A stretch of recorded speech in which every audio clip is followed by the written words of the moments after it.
Hello, everyone.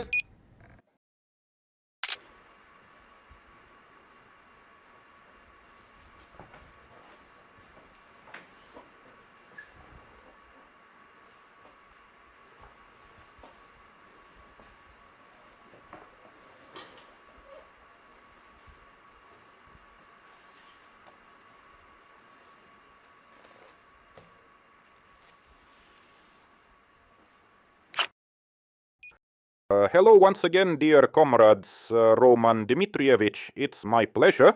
Welcome back to our studio. Today we have Roman Dmitrievich with us again, which means we are going to talk about something specifically related to airplane flight models. And of course it will be about our new project, the IL-2 series. This time we will talk about its differences, the aerodynamics of a piston aircraft, and in general the flight dynamics of a piston aircraft compared to a jet aircraft. Let's probably start with the first topic. What is the fundamental difference in the characteristics of a jet aircraft and a piston aircraft?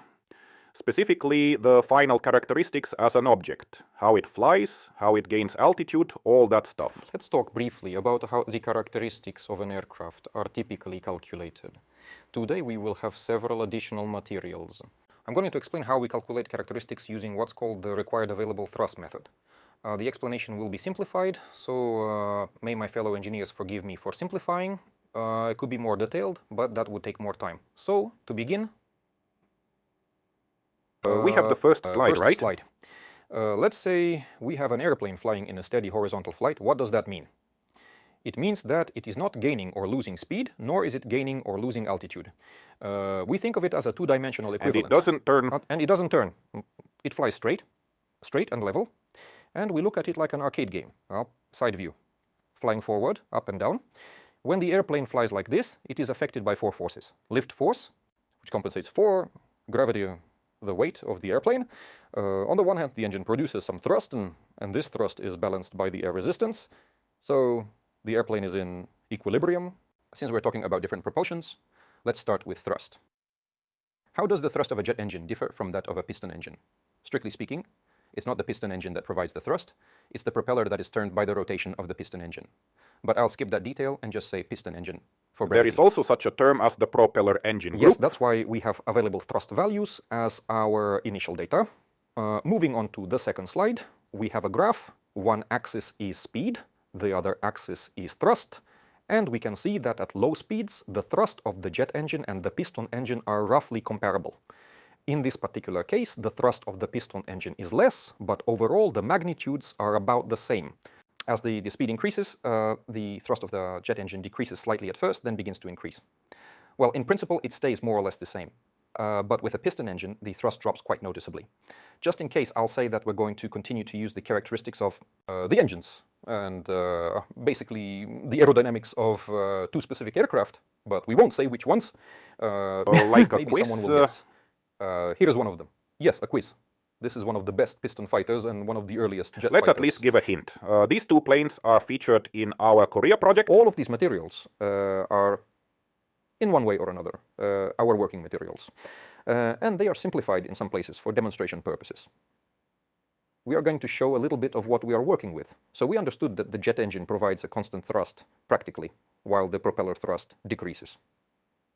Let's move on to the aerodynamics of airplanes. Listen, let's at least say a word about why the propeller thrust is falling. Well, that's because basically physics dictates that as speed increases, it becomes harder for the propeller to push away a constant amount of air. The airplane is already going at a certain speed, and the propeller has to push away even more air. So basically it has a hard time doing that. So it has an incoming flow of air that it needs to accelerate even more. And with that, the propeller has a problem. You could also say that the blades are limited by the Mach number. Therefore, more blades are added. Now, there is much more to discuss, again with pleasure, but maybe another time, if that's possible. Let's move on to the aerodynamics and aerodynamic characteristics of the aircraft. Third slide. How is the aerodynamics of an aircraft defined for us? Basically, it is defined by two coefficients, the lift coefficient and the drag coefficient. Again, I'll skip the fact that they can be taken in different coordinate systems. Velocity 1, normal 1, but for now, let's just talk What? briefly. We just take two coefficients, assign them, and have a finished flight model Sort of the no, but airplane? yes, but no. What are these coefficients? The coefficient of the first lifting force, I will refer to it as CL, and the drag coefficient as CD. They depend mainly on the angle of attack. That is to say, the lift coefficient and the drag coefficient, right? Yes, the first dependency is the angle of attack. The lift coefficient increases with the angle of attack, and then at a certain value, it starts to decrease sharply. This is simplified, but it will do for now. The drag coefficient increases with the angle of attack. According to a quadratic law, it is small at 0 and increases gradually. In addition, you can draw how the coefficients are linked. This is what is called the polar curve. This graph shows simplified quadratic polar curves that describe the real polar curve with a sufficient level of accuracy. In the game, in the simulator, we use a non-square polar coordinate. Again, this is just for the sake of simplicity. In our case, it is definitely in the game, I think, do we have empirical polarities? Complex. It can be calculated in several different ways. Here we have it in quadratic view. This is not too important. They come from just some, let's say, of the aerodynamic characteristics of all the different parts of the plane. Mm-hmm.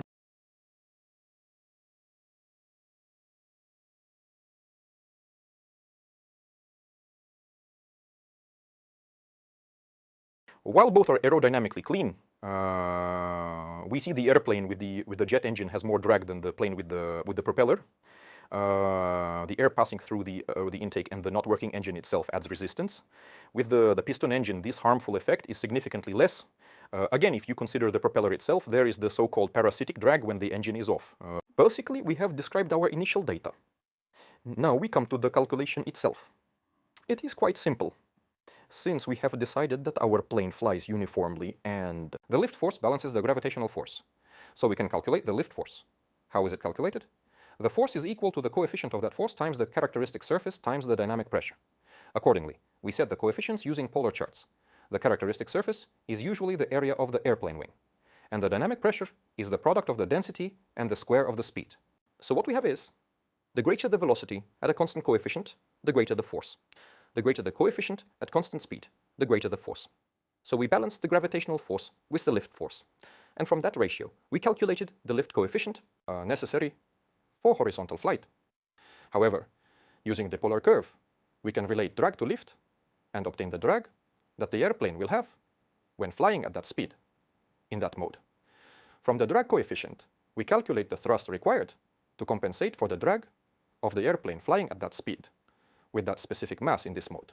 Oh, and by the way, yes, it might simplify our puzzle a bit, but the mass of our piston engine plane is about 4.5 tons.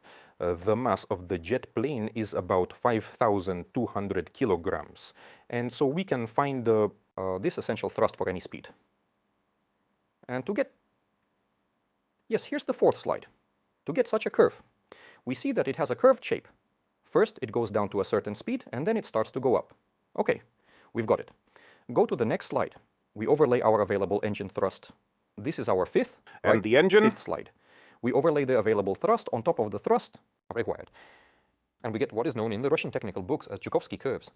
They are also known as available thrust curves. Excellent. Right from this graph we can see. In ancient times the term Pinot curves was in common usage. However, I might be wrong about that. Here, in this particular case, I am used to more local terminology. So what do we see on this graph? We can immediately see that at high speeds, these two curves will intersect. That is, at some point, the thrust required for level flight becomes greater than the available thrust, and then some. And it will not accelerate yes, maximum speed. So these curves are built for a specific altitude, in this case 1 kilometer. But if we plot them for altitudes 0, 1, 2, 3, 4, 5 kilometers, we'll get a range and a set of maximum speeds. Similarly, you can get the minimum speed limit. It can be either by lift force, which is required for horizontal flight, or in some cases the required thrust, more precisely. It can bend sharply upward. That and is also at a very high angle of attack of the aircraft, thrust. like this when it is flying. It may not have enough. It may encounter so much drag that the engine thrust isn't enough to maintain level flight and compensate for that drag. Another factor is that when you increase the angle of attack, the engine thrust is directed downward, and some of it is used up in propulsion. What has been done here is again a very simplified version of this calculation, which does not take this fact into account, the angle of the plane's pitch. In this example, we don't take it into account. We think everything is just level. This is exactly the simplified method of drag. This is the very first approximation. There you can also say that the balancing resistance should be considered the balancing lift. Because the airplane's elevator is not in neutral, it should be in a certain balancing position at any speed, plus compressibility, but we'll talk about that a little bit later. We can determine the top speed. But what else can we determine from these same curves? We can determine the maximum climb rate, as well as the established turn time. In fact, we can determine a lot of interesting things, but unfortunately, our time is limited, so for now we'll stick to these characteristics of the airplane. After all, we are talking about characteristics. What does the rate of climb depend on? Climb rate depends on excess thrust. Excess thrust is simply the difference between available thrust and required thrust. It's basically just the difference. Excess thrust affects the angle of climb possible during a steady climb at constant airspeed. So the greater the excess thrust, the higher the airplane can raise its nose. Also, the vertical speed depends on how much the nose of the airplane is raised, plus the horizontal speed, the translational speed. Basically a velocity triangle. So, by increasing the translational speed at the same flight angle, the vertical speed also increases. And we can make a graph of the vertical speeds. We have values here. We'll show them as a slide. What we see that at low speeds, the vertical speed of the piston airplane and the jet airplane is almost the same. The maximum climb rate of the piston airplane is somewhere around 300 kilometers per hour. Is that the vertical speed of an established climb? What vertical speed can the airplane maintain at that speed? The answer is yes. No, this is the maximum steady speed, because all the Zhukovsky curves are about steady modes. Our virtual pilots know that the best rate of climb for piston aircraft is usually somewhere in the range of about 250 to 300 kilometers per hour. That's exactly what we're seeing here, 300 kilometers per hour. The rate of climb is about 16 and a bit. But it's different for the jet. For the jet, the maximum rate of climb is about 500 kilometers per hour. And even if they match in some mode, then we'll see what they can do in terms of the rate of climb. If they are equal in altitude, then the jet will perform at its best at higher speeds than the piston engine. Where the piston engine barely gains altitude, the jet is operating at its optimum. This is the important first difference. Now let's move on to turn time. As the time of the turn can be calculated approximately with the same logic as we calculated the necessary characteristics for horizontal flight. The turn depends on the overload. The greater the overload, the shorter the turn time. I think it's obvious. Similarly, we can assume that we will have drag using our existing method. All of the necessary thrust will compensate for the total drag of the airplane. Now we can do the reverse calculation to find out what angle of attack we can develop to use all the thrust. Just translate it into drag compensation, and then calculate the available overload accordingly. Similarly, calculate the available overloads for the range of speeds, and with the available overload, we can calculate the bank angle of the stabilized turn. Yes, there is a simple dependency. We see that at low speeds, a piston aircraft is microscopically faster than a jet, but its turn time begins to increase rapidly. And for the jet, up to a speed of about 400 kilometers per hour, the time is almost constant, and then it increases slowly. So the jet has a maneuvering advantage, and the advantage is quite noticeable. I think this clearly shows why jet engines are used in aviation, and why it was that piston aircraft became obsolete almost immediately. We have talked about some abstract properties, namely that... So it turns out that at a speed of 300 kilometers per hour in a jet fighter of the same generation or era as a propeller-driven one, I will slowly start to outmaneuver the propeller-driven one, and at a speed of 400 to 500 kilometers per hour, it simply has no chance against me. Yes. The only thing that seems possible to me where piston planes might have had an advantage over the jets of those years were slower to accelerate. They had engine continuity problems, and maybe if a jet somehow lost speed, it could be caught. In principle, there were historical precedents for piston aircraft defeating jet aircraft. Anything is possible, but it will be difficult. That's about it. Let's move from the theoretical to the practical. Let's look at the speed graphs. Here is the next slide, the 10th. It shows the speed graphs of 2 piston fighters and 1 jet. But you can see from the speeds that the piston ones have a ground speed of about 580 to 600 kilometers per hour, with a top speed of a little over 700, while the jet has a ground speed of 800, with a top speed of 780. In a level flight, if it speeds up, thus there is no chance for the piston ones. Let's see the same thing with the rate of climb. The climb speed of the jet near the ground is about 25 meters per second. This is the same thing we saw on the previous slide. This is the 11th, right? Yes, it is. But as you go up in altitude, the rate of climb becomes roughly similar. But as we remember, for propellers, that speed is low. For jets, that speed is high. Okay. And that's exactly why jet engines and jet aircraft have completely replaced piston fighters. If others still have them somewhere, ground attack planes, there are still some turboprops somewhere. Piston engines are still around somewhere, but there are no more piston fighters. Yes, so listen. Why do you have to paint such a complicated picture for us all? There was a hope that as a veteran I would come out flying in a propeller plane and prevail. Anyways, let's move on. The next topic is related to jet aviation, because these planes fly really fast. The next topic is about compressibility effects. Why are they so important as we move into jet flight in our simulator? The subject of compressibility actually came up at the end of the piston era. Because fighters like the Mustang, the P-47 and the P-38, such high-speed fighters, were already getting into compressibility. And there is a lot of talk about this in the flight manuals. What is it? What is it all about? Maybe it was a P-51 Mustang? It's a little more complicated than that, but yes, the Mustang was accelerating almost to the critical Mach number. Now, we mentioned the critical Mach number. So what is the Mach number? The Mach number is the ratio of the speed to the speed of sound. For example, if the speed of the airplane is 150 meters per second, and the speed of sound is 300 meters per second, the Mach number is 0.5. At this particular point in the atmosphere, yes. Yes, because the speed of sound, as we know, depends on the atmosphere. It depends on the state of the atmosphere. Well, let's simplify. Temperature, pressure? It depends on the atmosphere.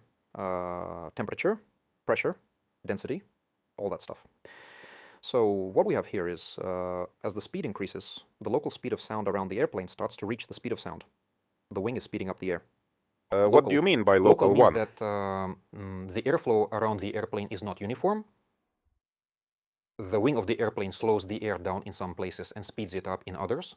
And in some parts of the wing, there are areas where the local speed of sound is reached and compression waves begin to form on the aircraft. What is a shock wave? It is the boundary between subsonic and supersonic speeds.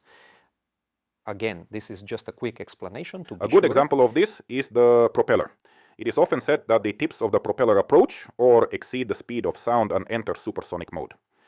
This also raises the question of the local speed of sound specific to the propeller. The airplane is no different in this sense, because when the airplane passes through the flow, accordingly through the airstream, it spreads the flow in a certain way, and locally in certain parts of the plane where it spreads this flow, it moves faster. I think this follows naturally from Bernoulli's equation.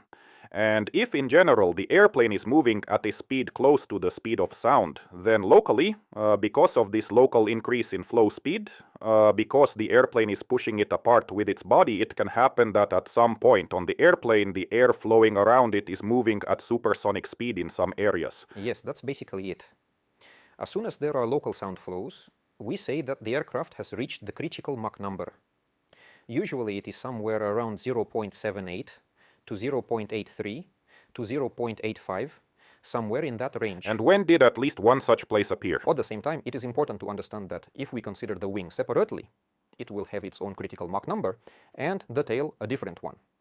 The airplane itself can be determined by the lowest number for the entire object. All in all, it is quite a complex subject. And this compressibility begins to radically affect the coefficients that we talked about earlier, because the sound speed shifts disturb normal airflow, and a lot of interesting things start to happen. Let's start with drag. This is our 12th slide. This is the simplest, most straightforward graph you can imagine. By the way, our bullets are set up according to such simplified graph. What do we have here? We have the Mach number on one axis and the CD coefficient on the other, and we see that up to the critical Mach number, the CD coefficient remains constant. At the critical Mach number, you can see that it starts to increase sharply with an almost vertical wall. After reaching supersonic speed, it starts to fall slowly, but that's not our concern right now. Our planes will fly somewhere around here, in this area. As a result, the drag increases sharply. And this increase in drag is one of the limiting factors for maximum speed. In general, airplanes should not fly here, not even jets. However, if a piston engine one were to get here, it would only be after a lot of speeding up in a dive.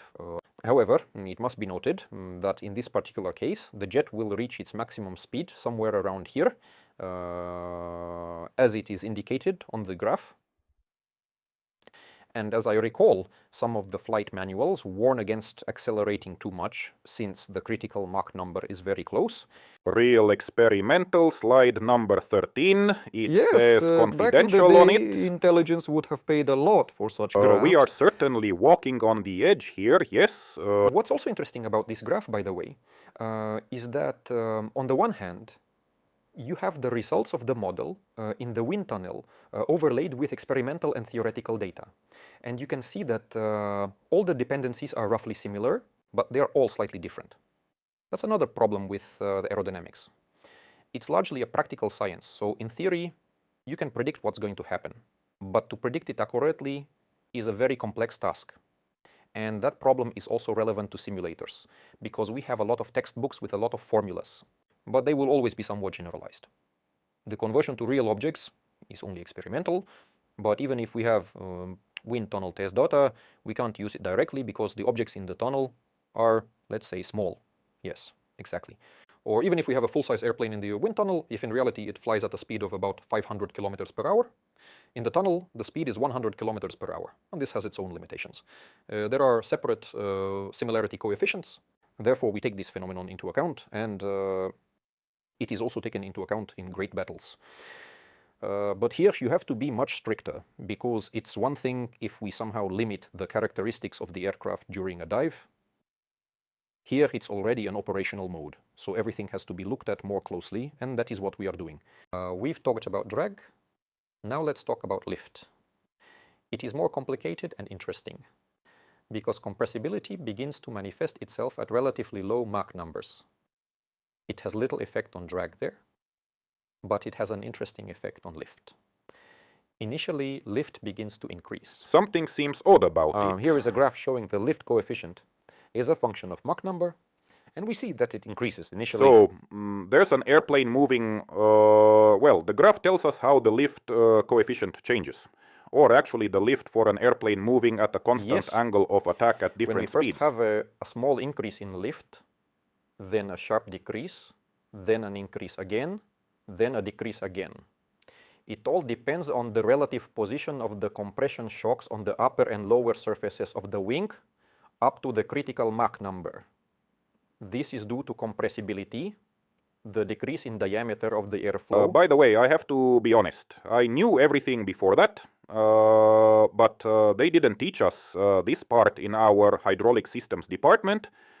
This is where the specialty in your department started, right? Yes, simulators are informative, but this graph doesn't show everything. Because in addition to that, if you look at the graph of the lift, the angle of attack changes a little bit, as well as the derivative, which is the slope of the graph. So it's not just moving like this, the slope changes a little bit, and the critical angle of attack also changes. It goes down as the Mach number increases. Yeah? So it is a rather complex type of graph change, and the total lift increases, but the critical angle of attack may decrease. That's the critical angle of attack the angle of attack where we have the maximum specified force, and then it drops sharply. A stall occurs. Again, in great battles, this is basically taken into account, but here it is necessary. Here we had the opportunity and the need to clarify all this. Therefore, there will be changes here. They are basically already there. They are already being tested, and this is exactly what will happen. Changing both the angle of attack and the lift force was quite a complex and important task to correctly account for all of this. By the way, it should be noted that all of this also depends on the thickness of the wing profile. It's not just about the Mach number. So this is on the thickness of the profile, on the shape of the profile. This is a very tricky thing. Well, we can leave that aside for now. This is slide 16, another example of how the polar curve of the airplane changes. This airplane model has been tested in the wind tunnel at various Mach numbers. And we see that at small angles of attack, the drag is almost at a single point. So this is how the polar curve changes, depending on the Mach number. Here we see the Mach number marked with a square. For example, at 0.75. Here everything is quite close.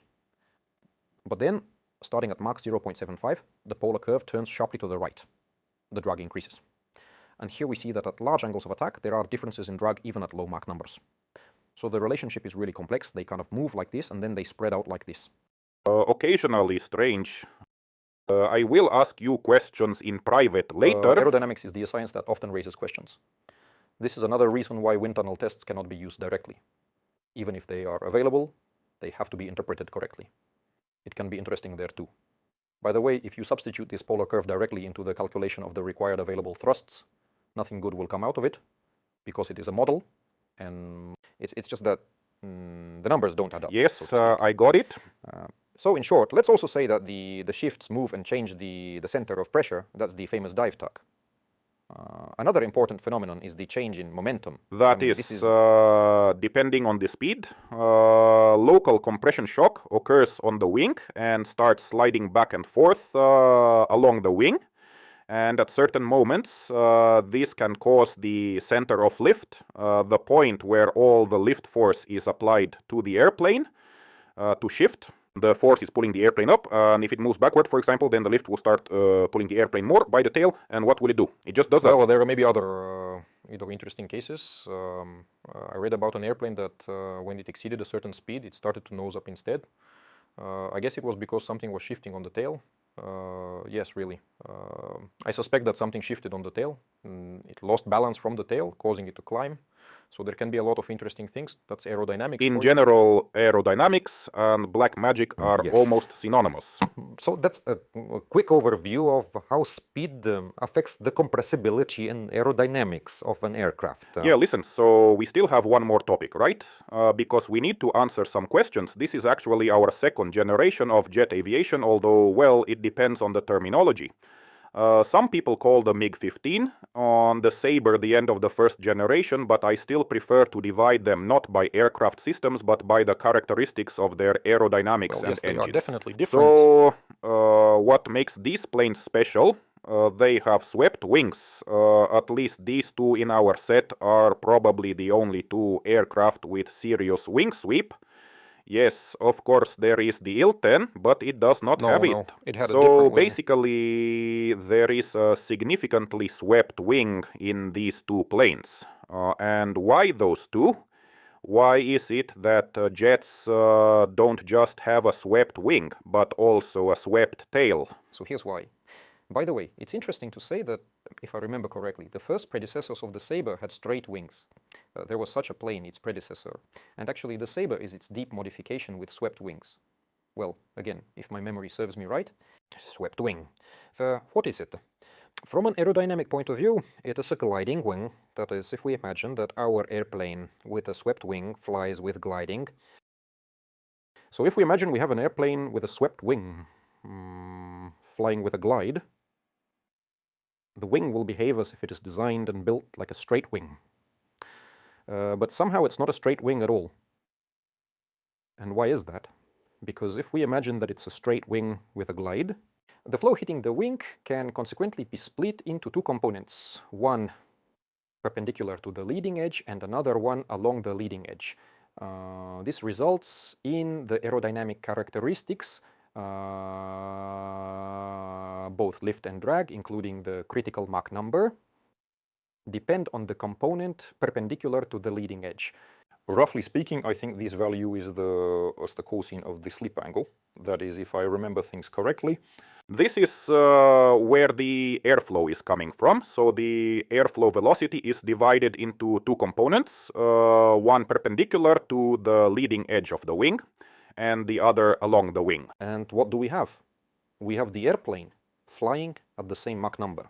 Let's say, hypothetically, we have a critical Mach number for a plane with a straight wing. But its wing has a higher critical Mach number, so the plane can accelerate even more. And that's actually the main advantage of a swept wing. There is also a downside. The lift force decreases. As the critical Mach number increases, so does the lift force. Therefore, all the advantages of a swept wing appear at higher speeds. Here we have another graph, slide 17. Yes, slide 17. Maximum lift coefficient as a function of Mach number and leading edge sweep angle. We see that a straight wing has the maximum lift. It's the best at low speeds, but then it starts to go down because of compressibility and everything else. The more we bend the leading edge of the wing, the more advantage we have at high speeds, and the more we lose at low speeds. One can think of high-altitude reconnaissance aircraft. What does a high-altitude reconnaissance aircraft need? It needs maximum available lift because it has to climb as high as possible where the air is thin. It's going to fly slowly in terms of indicated airspeed. So it's like, how do you say it? Indicated airspeed. So in order to do that, an airplane needs a wing that is as straight and as long as possible, right? And we can see that there, and that's why high-speed airplanes have a different swept wing. There are several ways to reach supersonic speed at high speed. For example, as you mentioned, reconnaissance aircraft, they have wings with a large aspect ratio. It's not just the sweep angle that's important, it's also the aspect ratio of the wing. The larger the aspect ratio of the wing, the better it is in terms of dynamics, less drag. However, if we make the wing very short, a straight short wing, we also delay the critical Mach number. There was an airplane called with a very small wing. F-104 with a very short wing, and Yakovlev currently also had experimental one of the 3 supersonic civil aircraft projects that exist today, I don't remember who it is, just repeats the shape of the F-104. So the idea is not forgotten. The idea isn't forgotten. You can go different ways. There are losses, there are drawbacks, but also advantages. Listen, so look, suppose we use this graph to say why modern civil aviation, modern civil passenger aviation has swept wings. Well, because they also fly at pretty high numbers. And we will see that when we look at this chart. We have shown it to you before, and we will show it again. Starting at Mach 0.7, with a swept wing, it postpones problems related to compressibility effects, and it begins to have a lift coefficient that is already higher than that of a straight wing. That is, the lift of a straight wing is much higher at low speeds, but then it decreases quite rapidly.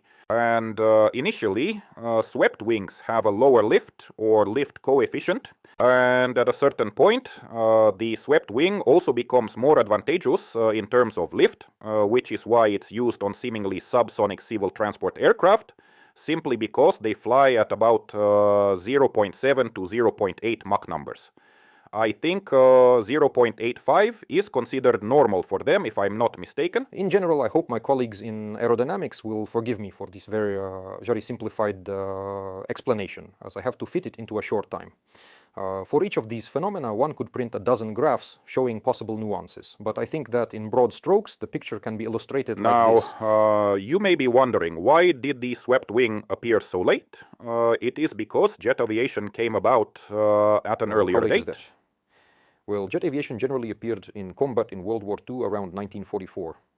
The prototype of the same F-80 flew, if I remember correctly, in 1944, and the first swept-wing jet flew in 1948 to 1949.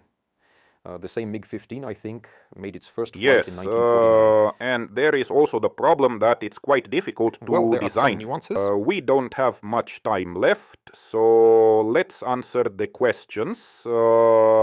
It's very important for our meetings that you ask your questions and we answer them. First of all, it's interesting for us, and secondly, it's very important for all of us to have your feedback as we continue to work on this new project. So, with that in mind, the first question we have here is this. At what level in the new project will the aircraft's polar curves be implemented? I'm especially interested in the inductive resistance. Will the second mode and rebalancing of the plane be implemented when the wing curvature changes? How to put it, they are already implemented at an excellent level. You just can't have a simulator without them. Let me clarify a bit what was asked here. Polar curves are implemented, so to speak, this is the very essence of aerodynamics. Therefore, if you have the correct lift to drag dependency on the angle of attack, they come out automatically. That's what we actually get. What I initially showed, as I said, are simplified polar curves that have a quadratic dependency. And our sympolars actually match the wind tunnel tests. Here's the point, or rather the comment. Roman already mentioned it, so we'll repeat it. We don't directly define the polar of the whole airplane and the aerodynamic characteristics of the whole airplane. We describe the airplane as a construct made up of a whole bunch of aerodynamic elements, fuselage, tail, ailerons, trim. Any kind of landing gear is also aerodynamic, all of that. If everything is described correctly, assembled correctly, and the correct coefficients related to the assembly are set, because a clean wing, just the wing itself, is one thing. But when it's attached to the fuselage, that's something else. That's where the perturbation coefficient comes in, and it has to be calibrated correctly. So when we've got it all together correctly, the resulting polar should match, and the final aerodynamic characteristics and various graphs should match what we see in reports from real aircraft tests. Which is exactly what we see. This is what we see with errors, as we have said many times. The maximum allowed difference is generally 3%, but in practice they do not exceed 1%. And yes, about the first and second modes, they do not need to be implemented separately. It follows naturally from the normal polar. It's right on the curve of the available thrusts. It's a point at the bottom of the graph. If you move left and right from it, there will be different modes. It's determined by the stability of the airplane in terms of speed, very roughly speaking. This is a good question. Tell us how you account for the peculiarities of airflow and changes in airflow around control surfaces under the influence of the propeller in piston aircraft and the intensity of the jet stream in jets. So here's the thing. The propeller pushes back air. Now, we started our story with the fact that the propeller pushes back air and creates thrust. That pushed air affects the airplane itself, which carries the propeller. Part of the wing and the tail of the airplane are in the airflow zone. And this airflow is quite intense. The lower the speed, the more intense it is. Very roughly at low speeds, the speeds of this additional airflow can reach a good 100 or more kilometers per hour. By the way, this is another simplification in those very polar diagrams that were noted. Here we showed you a simplified example. Of course, in our game, it has a life of its own. It is a separate object that is modeled separately, that lives separately in the world, that affects the plane, so it is taken into account, of course. We have certain parameters to adjust this physical object, but it still acts on the plane as it should. The jet stream, after all, there's no need to model it that way because it doesn't affect the plane itself. Well, yes, it is in the back. It's not blowing on anything. Of course, you can make the plane roll around the airfield and knock everything over, but that's a bit too much. There is a cool video of a Boeing 747 rolling down the runway, revving up and blowing up everything behind it. There's this awesome video of a contest where guys try to get close to the engine of a running airplane and hit a button with a sledgehammer. By the way, here's another question. Will there be any improvements in the aircraft trail simulation in Korea compared to what is modeled in Great Battles? Aircraft trails. I believe this is not about the trail of the air screw, but the whole... no, just a mistake here. Propulsion. The propulsion. Well, it is already quite an advanced system, meaning Roman pointed out that we have airflow from the propeller. These are not just some coefficients that are added to each part of the airplane. No, it is a simulated trail. A physical object called a flow element is born from the propeller, and there are hundreds of these elements.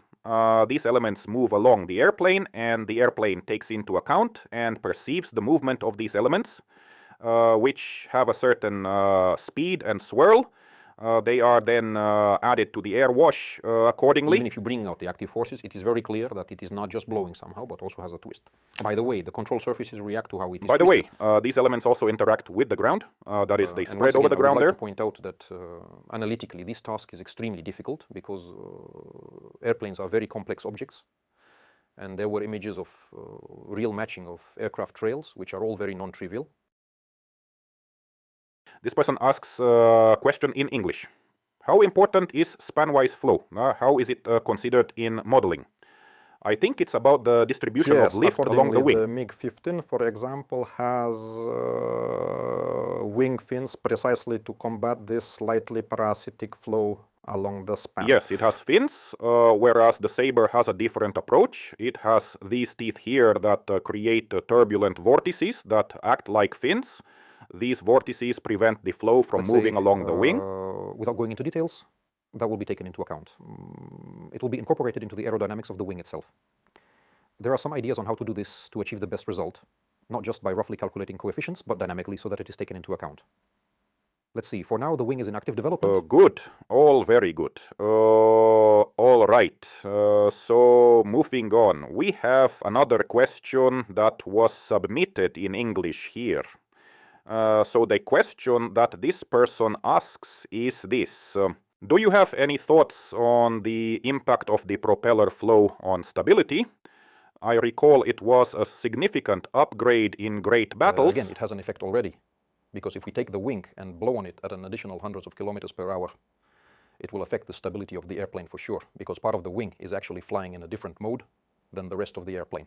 So there is an impact. Here, two examples can be given. First, take the Heinkel 111 and take the P2 in great battles. The Heinkel 111 has two propellers and a fin in the middle, and you will immediately feel the problem that it is very hard to control when taxiing at low speeds if you don't use the wheel brakes. With the P2, just give it a little more throttle and it maneuvers the tail beautifully, simply because the two fins that the P2 has are in the propeller flows. And the airplane is controllable. This is how all the aerodynamic elements of the plane work, whatever they may be, when they are in the propeller stream. Accordingly, this changes both their stability and their influence on controllability. The second example is our beloved Messerschmitt helicoptering. By the way, this is the same effect. You have a light airplane. At low speed, at full throttle, it blows hard on the tail fin. So there is a propeller here on the Messerschmitt that is spinning, and it is blowing hard on the tail. And when it's hovering, let's say it's hovering at the top of the maneuver, the airflow from the propeller blows so hard on the tail fin that it's enough to turn it around. I'll also note that there was another interesting source that talked about stability, where they tried to influence it on a piston aircraft by adjusting the engine installation angle. So at full throttle, it created an additional diving moment. Such clever tricks also existed, and we can also consider on jets, by the way, this is a big deal everywhere. Because where are they going to be installed? Especially in the third generation, the fourth generation? That's another story. Where are the engines going to be installed so that there can be the ability to climb? Where are the planes when two engines are sometimes placed like this, so that if, for example, one engine fails, the other engine will take over, and the aircraft won't turn too much to the side when flying on one engine. Regarding improvements, I will say that we are always open to new data. If anyone has numerical data on the effects on the tail by the propeller stream, I will be happy to review, evaluate, and consider it. All right, let's do two more questions, and then we'll be done, because we've spent a lot of time already. So, to what extent will the recoil of the plane's armament be implemented when firing in the air, since it is currently not practically implemented in any simulator? It is considered in general. We take into account the expenditure of ammunition mass and the dependence on how much mass has flown away, the impulse is applied, the reactive system. This thing already exists in great battles. I think we had a video somewhere where you can clearly see how the Mustang slightly recoils from the kick. We have a video on Korea as well. You can watch it, and we can provide a link. There's a video with the sounds of the shooting, and in one of the scenes of this video, it stands on the runway and fires all 6 machine guns. The brakes are not on, and at the moment of firing, it begins to roll back. These are 6 machine guns of 12.7mm caliber. And when we talk about great battles, we have a Focke-Wulf 190 with a bunch of 20mm cannons. So if you just fly towards the horizon and fire a volley, you'll see it slow down. There it will is also clearly be visible. a small improvement, not related to recoil, but to weapons. We will introduce asynchronous firing.